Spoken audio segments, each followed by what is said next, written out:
Uno, dos, tres. Bienvenidos al podcast El dinero no viene con instrucciones. Mi nombre es Ricardo Chavero, soy director general de Network Consulting. Llevo más de 10 años invirtiendo en el mercado de valores y me encanta aprender sobre cómo cuidar el dinero. Y yo soy Brenda Gómez, soy asesora financiera. He ayudado a más de 1000 personas a mejorar y sanar sus finanzas. También disfruto mucho de aprender sobre el dinero. Síganos en nuestras redes sociales, Network MX, o búscanos en Google como asesorfinanciero.com.mx.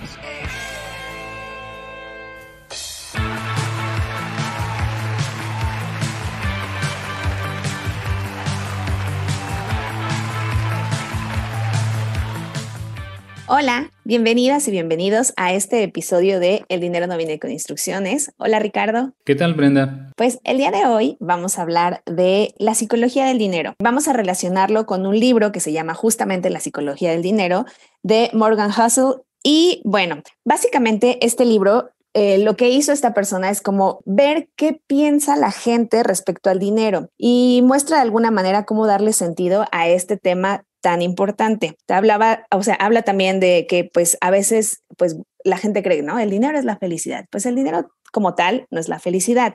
Lo que da la felicidad es justamente cómo podemos controlar nuestro tiempo y tener un nivel de riqueza y un nivel como de independencia financiera que nos permita hacer lo que queremos, cuando queremos y con quien queremos. Entonces, ¿por dónde quieres que empecemos este episodio, Ricardo? Claro que sí, Bren. Mira, fíjate que muchas veces este tema se le llama también como economía del comportamiento. Para mucha gente pareciera obvio, pues es que sí, obviamente está relacionado la psicología con el dinero. Por loco que parezca, para los economistas no siempre fue tan claro esta relación del dinero y cómo lo ocupamos y eso cómo está relacionado con nuestra psicología. Es un campo relativamente nuevo, y cuando digo relativamente nuevo, pues porque tiene 40, 50 años. Pero antes se creía una de las tesis, de los axiomas que se llaman básicos de la economía, el que somos racionales, ¿no? Pues bueno, ya desde ahí uno debería como de dudar. Tiene por supuesto una explicación científica y demás, y hay muchos datos. Pero bueno, hasta hace 30, 40 años empiezan a explorar mucho este tema de cómo se relaciona la psicología con la economía, con las finanzas, con el dinero. Y este libro, la verdad es que me gustó mucho porque toma ciertos, digamos, resúmenes, digamos, de ciertos papeles que se han escrito, de white papers, de teorías de corrientes económicas, y lo trata de poner en palabras sencillas, digamos, y cómo podemos aplicar a nuestro día a día, ¿no? En general, como el resumen de este libro es que, y a lo mejor algunas personas dirán, pues es obvio, pero para otras personas no es tan obvio, es que la experiencia personal es lo que conduce las decisiones financieras que tomamos. Y eso pudiera ser algo muy bueno o algo muy malo, ¿verdad? Porque el hecho de que usualmente, como lo hemos dicho en otras ocasiones, Bren, aprendemos de finanzas personales de nuestros padres. El tema es que, pues si nuestros padres, y en el caso de México, por lo menos estadísticamente, la mayoría de los mexicanos nos administramos muy mal, híjole, pues quiere decir que estamos perpetuando algo que no necesariamente nos termina ayudando, ¿no? Entonces, este libro me gusta mucho porque habla de cómo esas experiencias personales pueden darle forma a nuestras estrategias de inversión o cómo la envidia puede hacer que arriesguemos todo con tal de querer igualar al que está al lado, ¿no? Y es algo bien interesante del capitalismo. Voy a empezar con una primera parte, Bren, que me gustó mucho. Hablan de esta historia, relacionan, digamos, esta historia con este primer punto que dice que todos tenemos nuestra propia experiencia con la economía y con el dinero. Y toman un fragmento bien interesante, el expresidente John F. Kennedy, cuando estaba postulándose para presidente en 1960, pues muchas veces las personas decían como, él qué va a saber del hombre común, ¿no? Si pues, nació en cuna de oro, su familia tiene mucho dinero, etcétera, ¿no? Y justamente una forma en la que él logró hacer esa conexión decía, bueno, es cierto, ¿no? O sea, no puedo negar, digamos, mi pasado, y justamente habla de que pues, en 1929, cuando fue la gran crisis en Estados Unidos, su familia ya tenía mucho dinero, pues él pasó ese tiempo y al contrario, ¿no? Para 1939 tenían más dinero. Y pues él no se enteró nunca, ¿no?, de que hubo esa gran crisis hasta que en la universidad leyó al respecto en libros de historia. Y esto es bien interesante porque aplicándolo a nuestras finanzas personales, obviamente, dependiendo cuándo hayamos nacido y la época o el ciclo económico que experimentamos mientras estábamos creciendo, nos formó de una forma distinta. En el libro habla, por ejemplo, de la época de los 50, ¿no? Gente que pues, nació en esa época, bueno, a excepción de estos multimillonarios, pues crecieron con mucho miedo, ¿no?, de invertir el capital y hay que cuidar lo que tenemos y se volvieron mucho más ahorradores. Algo similar, por ejemplo, pasa en Alemania. Hasta el día de hoy es una población que en promedio ahorra el 10%. No necesariamente invierte, de hecho invierte en, bueno, sí, 1000 veces más que acá en México, pero el 30% de la población invierte, mucho menos que en otros países desarrollados, porque son muy adversos al riesgo, pero tienen mucho ese, como que su historia social, digamos, como país, los dejó marcados de que pues, tienes que estar ahorrando porque no sabes qué va a pasar el día de mañana, ¿no? Hiperinflaciones que tuvieron después de Segunda Guerra Mundial y demás. Y eso es interesante porque hablan del caso de las personas que, por ejemplo, nacieron en los 50s, pues nacieron en un boom económico, ¿no? Entonces son personas que dicen, sí, vamos a invertir, etcétera, ¿no?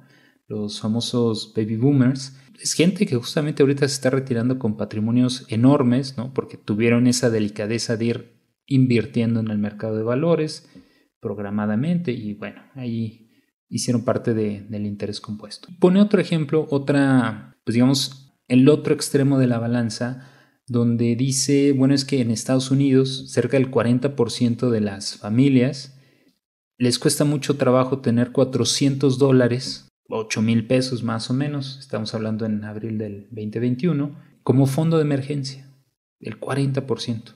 Les es muy difícil. Pero por otro lado dice, bueno, es que gastan alrededor de más de $400, $411 al año en billetes de lotería o en tickets de lotería. Y pues uno diría, oye, pues es ilógico, ¿no? Pero si lo traemos también como a un caso como más cercano, o sea, justo vemos muchas familias que no pueden tener como nada como fondo de emergencias, o más bien como que no quieren tener nada de fondo de emergencias, porque como lo hemos hablado en muchos episodios, en temas de gastos hormiga, de esas fugas que parecen gastos irrelevantes porque en el momento lo hacen y la próxima semana vuelven a hacer otro gasto y entonces la próxima semana otra y parece que no gastan tanto dinero y cuando lo suman resulta que ese fondo que necesitan para alguna emergencia pues ya se lo fueron desgastando durante varias semanas. Entonces creo que este ejemplo aterrizado a caso mexicano pues pasaría o pasa en muchas familias. Ahora, por otro lado, él dice, bueno, a ver, sí, eso pasa, ¿hace sentido? Pues no, ¿verdad? A mí tampoco me hace sentido. Pero,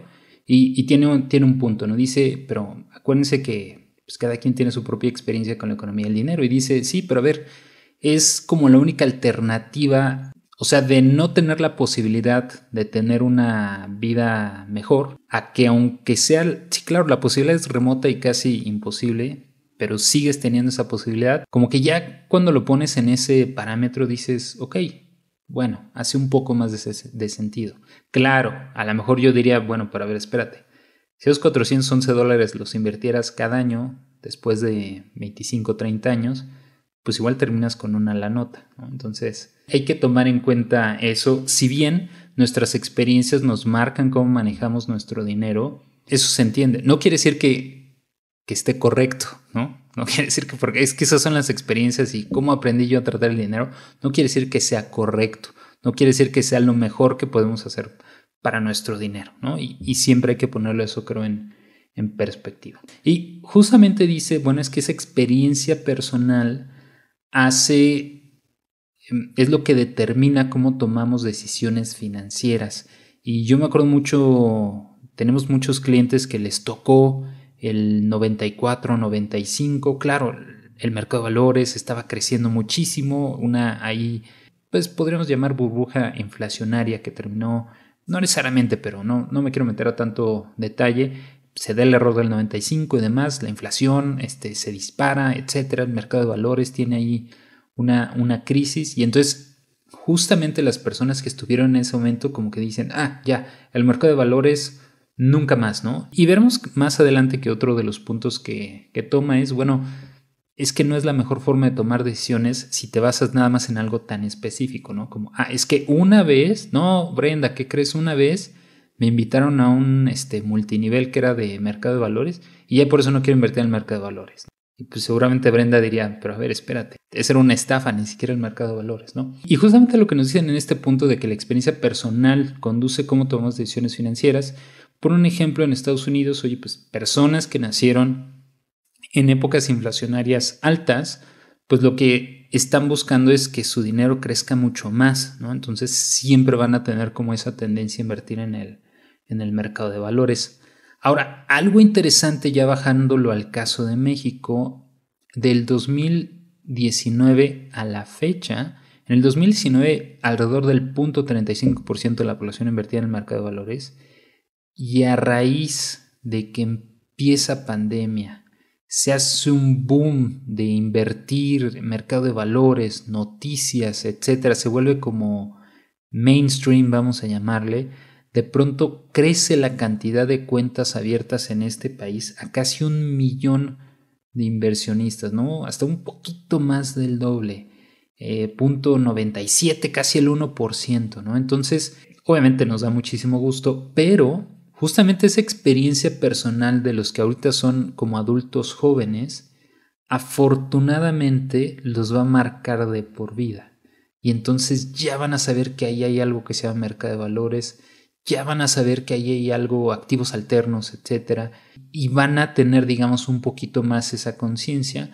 Alguien que a lo mejor que cuando era adulto joven, pues ni siquiera, digamos, existía esa posibilidad. Y creo que sí es muy relevante, Brenda, porque el hecho de que una persona diga, es que está el mercado de valores y esté invirtiendo, automáticamente va a estar buscando dónde puede ahorrar o cómo puede hacer para, oye, es que quiero meter más al mercado de valores, ¿no? Entonces eso hace que se interesen. Cuando no tienes necesariamente ese motivo de, es que quiero invertir, hacer patrimonio, crecer, etcétera, pues lo que va a pasar es que ganas algo y te lo gastas, que sucede mucho, ¿no? Entonces creo que esa es una buena noticia y espero yo quede marcada esta generación de adultos jóvenes COVID que se metan más al mercado de valores, ¿no?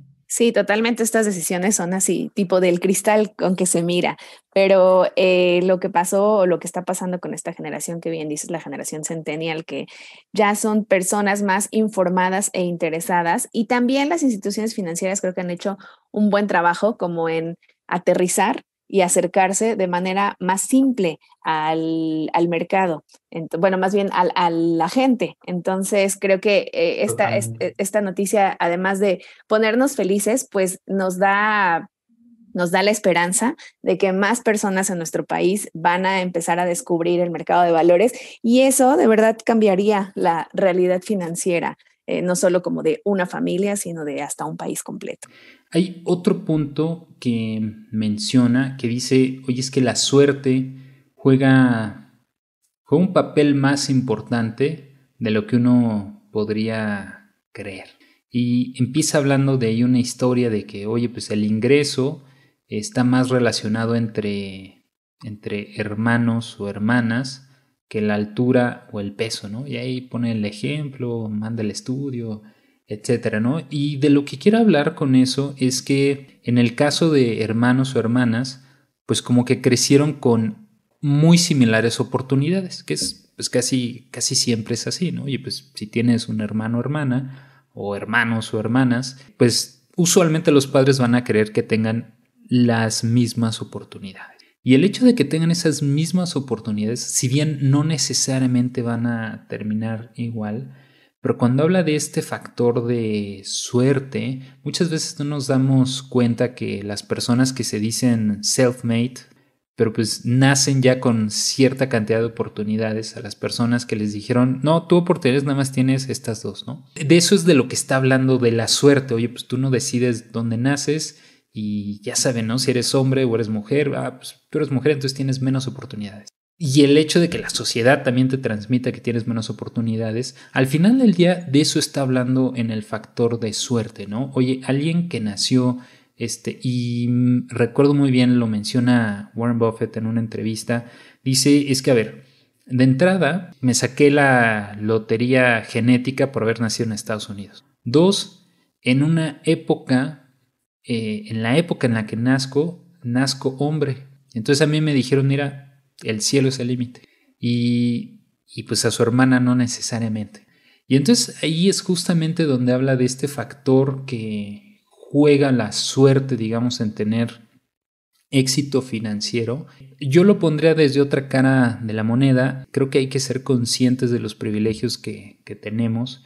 Si nacimos en México, pues acuérdense que la mitad de la población anda por ahí más o menos en pobreza extrema, ¿no? Entonces ya ahí de entrada, pues los que no necesariamente están en esa población, pues ya deberían de considerarse sumamente privilegiados. Si tienen acceso a universidades, hasta hace unos años, 1 de cada 100 niños terminaba con 2 terminaban la universidad y 1 terminaba con el título universitario. Creo que es bien importante, o sea, los que creen, es que soy muy triste, no tengo nada bueno en la vida, híjole, creo que a lo mejor ahí tendrían que recalcular. Bill Gates tiene una frase que va muy relacionada con esto y dice que el éxito es el peor maestro, ¿no? Cuando muchas veces pues va ahí toda la vida bien y ahí vamos y justamente volteamos a ver a la persona de al lado y es que mira, esta persona ha leído tan bien y a lo mejor tú siempre has tenido éxito porque has ido avanzando ahí poco a poco. Y dice justamente que es un muy mal maestro el éxito porque no hace que valores, ¿no? O que aprendas, digamos, en términos reales, y por eso dice el fracaso es el mejor maestro, porque ahí realmente como que valoras muchas cosas que si siempre vas ahora me tocaba el paso 1, terminar la universidad, paso 2, empezar a trabajar, paso 3, subir de puesto, paso 4, me compro el coche, paso 5, la casa, etcétera.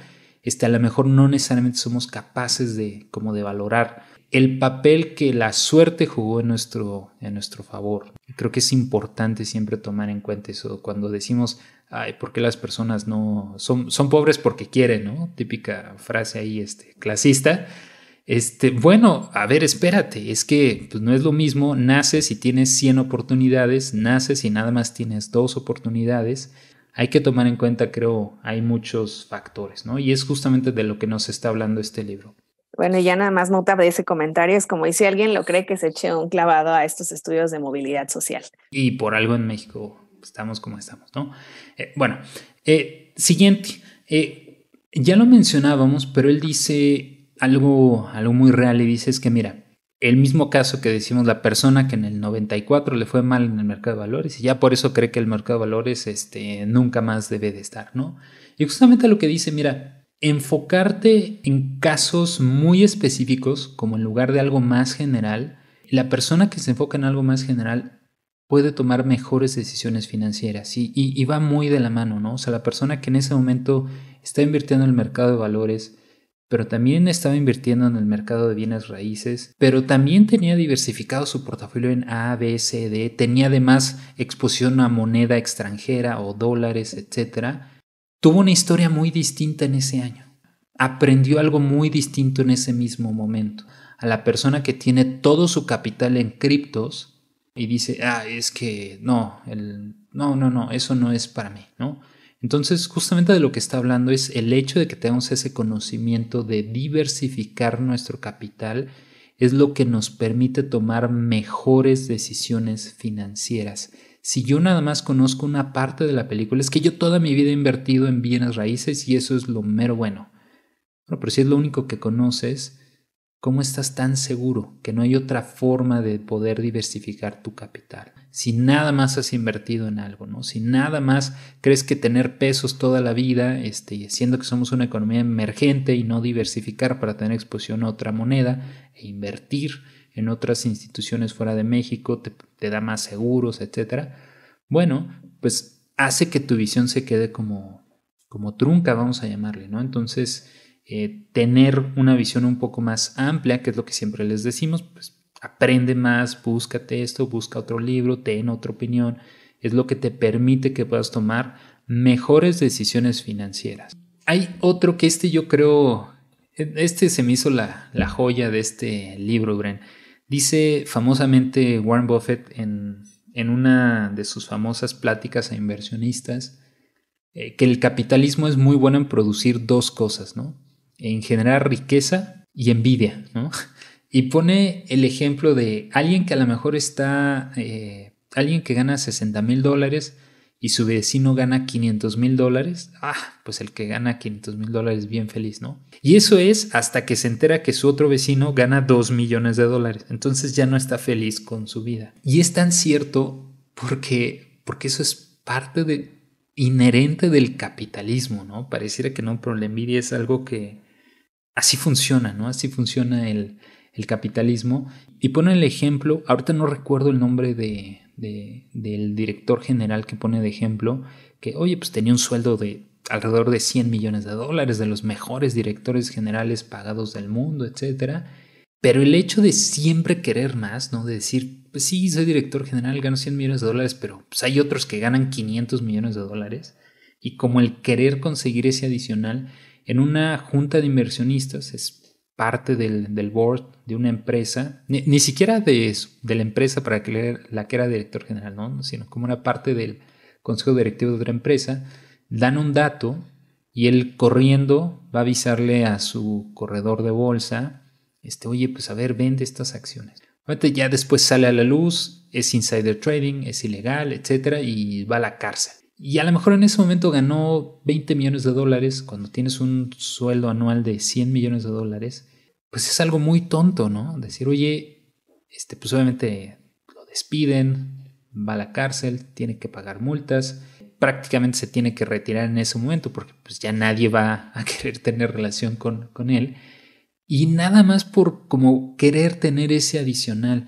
Y esta envidia nos puede volver tan locos cuando escuchamos que el amigo, es que yo invertí en criptos y mira, ya dupliqué mi dinero.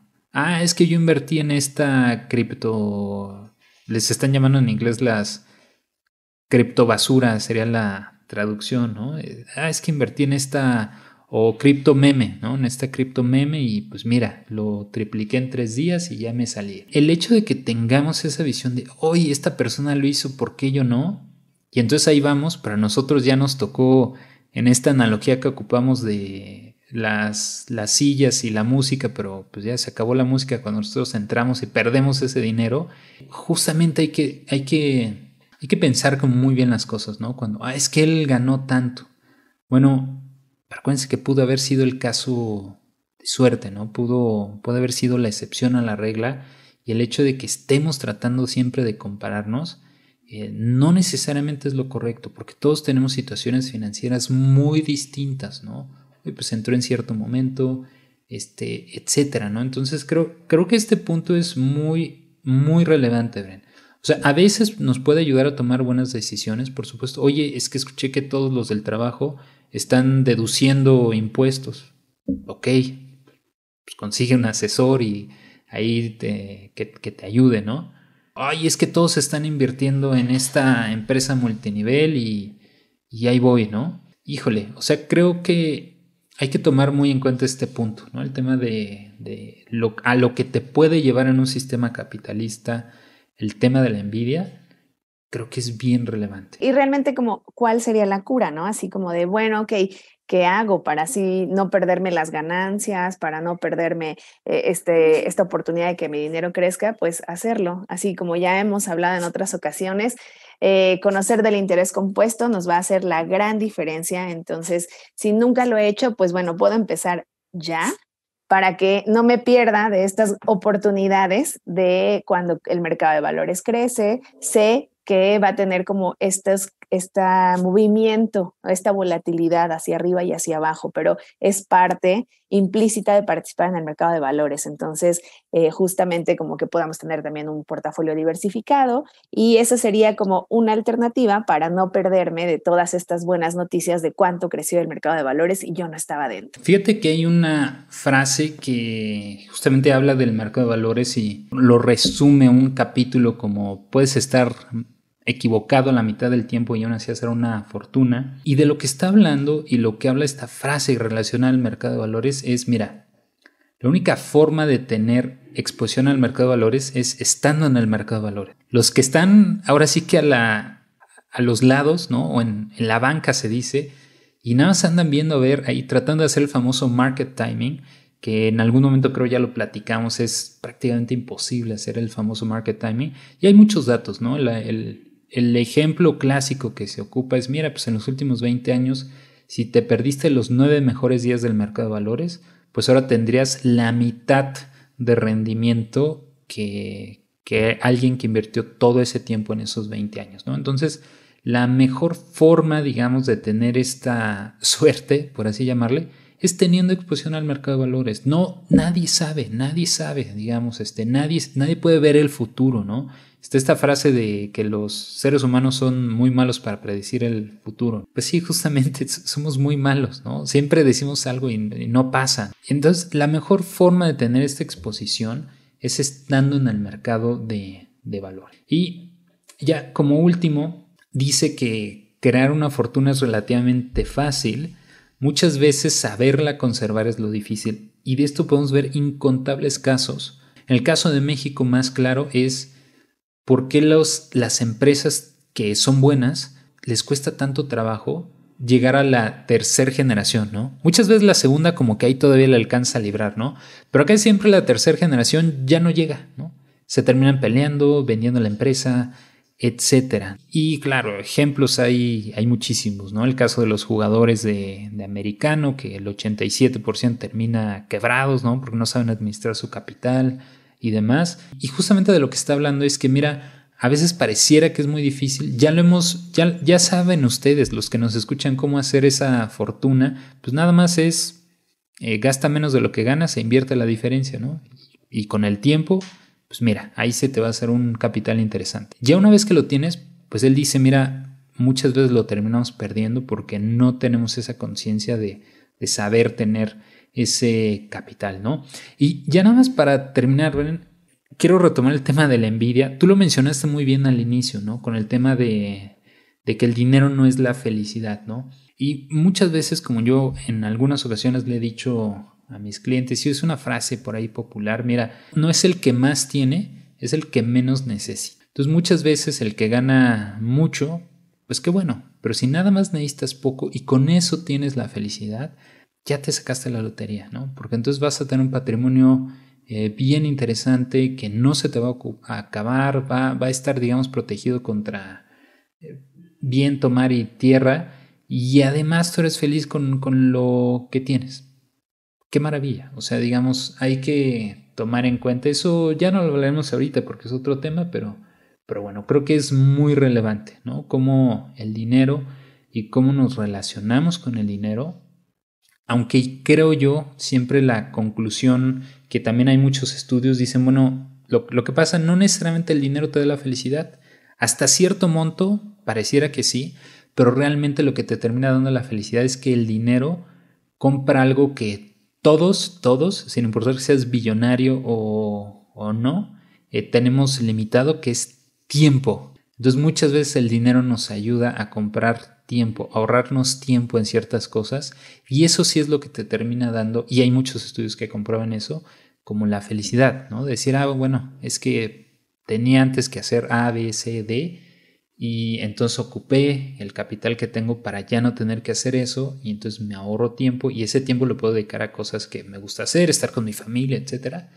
Bueno, eso creo que es algo bien valioso, ¿no? Y ahí se los dejamos de tarea. Por allá hablábamos también de amar lo que hacemos, entonces pues bueno, se relaciona esto. Y a mí me gustaría agregar que es tan importante que tomemos la responsabilidad personal de aprender del dinero, sobre el dinero, y como sobre descubrir como más bien nuestras creencias, porque si vamos a transmitirlos para quien son padres, madres y van a transmitir ideas sobre el dinero, recuerden que el ejemplo arrastra, que justamente las futuras generaciones empiecen desde otro nivel, aprendan otros conceptos y tengan nuevas experiencias relacionadas a este tema. Buenísimo, me encanta esa conclusión, Bren. Pues bueno, recuerden que nos pueden encontrar como Network MX o como asesorfinanciero.com.mx, nos pueden buscar en Instagram, nos pueden buscar en Twitter, nos pueden buscar en Facebook y recuerden que pueden tener una asesoría completamente sin costo. Muchas gracias y hasta la próxima.